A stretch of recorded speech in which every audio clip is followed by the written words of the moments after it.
And if you read Mahabharata, that's a very famous sacred scripture of the Hindus, and we know there are 5 Pandavas.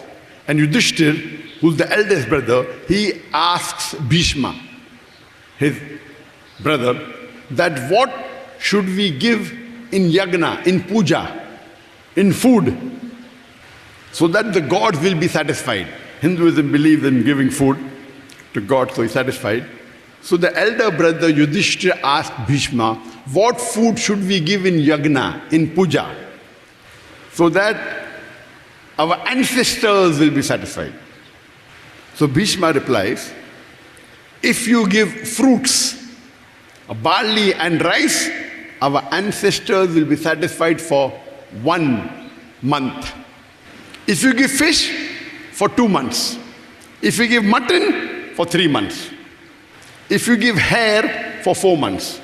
If you give meat of the goat, for 5 months. If you give bacon, for 6 months. If you give the flesh of birds, for 7 months. If you give venison, that's the flesh of the deer, for 8 months. If you give ruru, for 9 months. If you give gavaya, for 10 months. There's a big menu list of what you can give for food to the ancestor. And if you give a buffalo, the ancestors will be satisfied for 11 months. And if you give cow, beef, the ancestors will be satisfied for 12 months, 1 full year.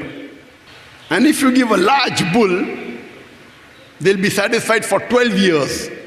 And if you give rhinoceros, they'll be satisfied inexhaustibly.